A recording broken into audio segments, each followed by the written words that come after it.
Qo'y boqishga qiziqasizmi? Videoni oxirigacha ko'ring. Siz uchun 200% foydali video va taklif bo'ladi. E'tibor berib ko'ringlar. Hozirgi videomiz sizlarga murojaat. Xudo xolasa kechga videomiz chiqadi. Qo'ylarimizni olib chiqib, barcha parametrlarini o'lchab ko'rsatamiz. Nasldorlikka ishqiboz bo'lganlar bemalol murojaat qilaverasizlar. Assalomu alaykum. O'zimizning Chorva YouTube kanali obunachilari, hurmatli qo'y boqishga ishqiboz bo'lgan akalar, ukalar va endi ish boshlayotgan birodarlar. Bugungi videomiz, hozirgi murojaatimiz shundan iboratki, eksperiment o'tkazamiz. Shu yangi ish boshlayotganlarga foydali bo'lishligi uchun deb murojaat qilgandim o'tgan safar. Shu videomiz men kutganimdan, men yangi ish boshlaganman, yangi kanal ochganman, videolarni endi yuklashni boshlaganman. Juda bomba bo'ldi. Xursand bo'ldim. Rahmat. Qo'llab-quvvatlaganlaringizdan bu menga motivatsiya bo'ldi va yana bitta video chiqarishga, shu mavzuda video chiqarishga jazm qildim. Xo'p. Eksperimentimizda maqsadi shuki, endi qo'y boqishni boshlayotgan yokida endi qo'y boqayotgan akalar, ukalarga bir tajriba o'laroq qo'ylarimizda yaxshi semirtirishni variantini ko'rsatib berish.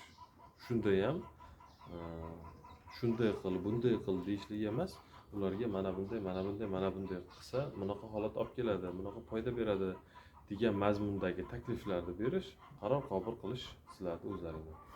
O'tgan galgi videomiz zo'r prosmotr oldi. Mana hozir ham 4,5 mingdan o'tdi, yana ko'rish davom etilyapti. Layklarimiz 250 ta.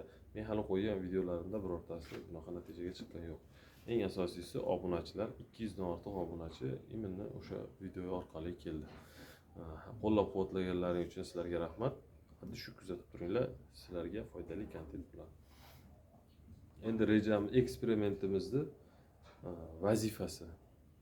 vazifasi maqsadimiz shu odamlar o'ziga kerakli variantni tanlab olsin, to'g'ri yo'nalishga tushib olsin bo'lsa, vazifasi qaysi yo'nalishda boqqanimiz yaxshi foyda berishini aniqlash va qo'yimizni tayyor yetilgan qo'yimizni qassobga berib, so'ydirib,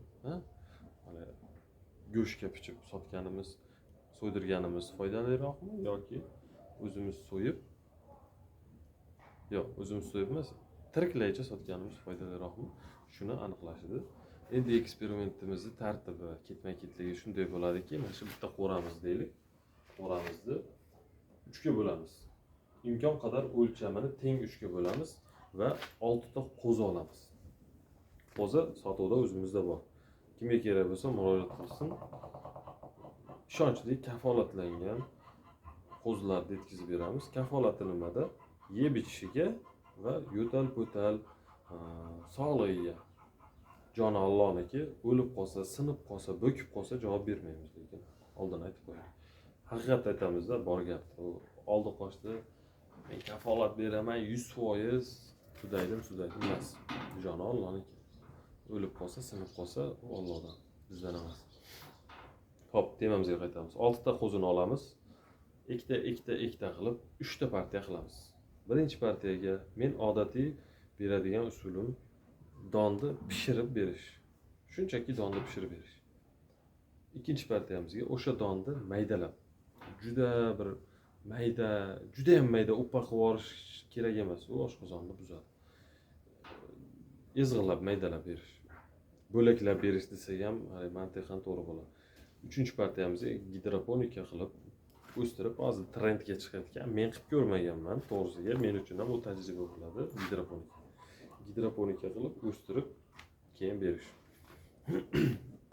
Hamma videolarda o't-ido so'midan mana shu narxini tiyin-tiyinigacha sizlarga ko'rsatib, mana shu videoda aytib, kerak bo'lsa hisob-kitobini qilib berib, kunlik qaysi yo'nalishdagi qo'ziga nech puldan rasxod ketyapti. Hammasini sizlarga ko'rsatib boraman. Va oyda bir marta qo'zilarni imkon bo'lsa olib chiqib, kechirasizlar. Olib chiqib taroziga qo'yib, nech kilo ves olyapti. Vesi qanchalik o'zgaryapti. Shuni ko'rsatib borish. Endi orada nimaga ikkita qilganmiz? Bittasini so'ydiramiz, bittasini oyoqlarini sotamiz.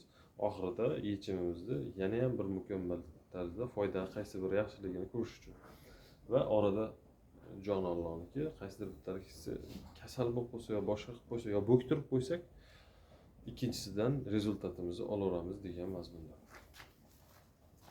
Sizlardan yana bir iltimos, yana bir talab, majburiy emas, ixtiyoriy, qiziqqanlar bo'lsa albatta, videoni, shu videomizni boriga ulashinglar.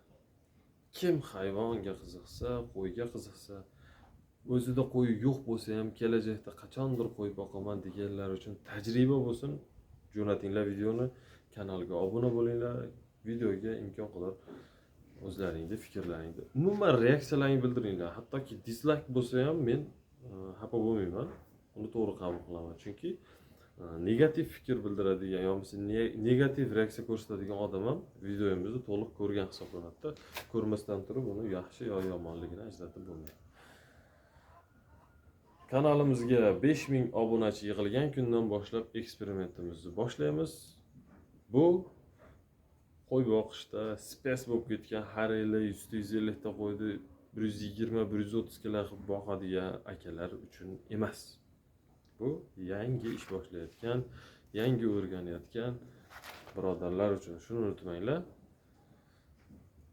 Videoni tanishlarga uzatinglar akalar. Sizlardan podдержка kutaman. Sog' bo'linglar, salomat bo'linglar. Ishlaringga omad.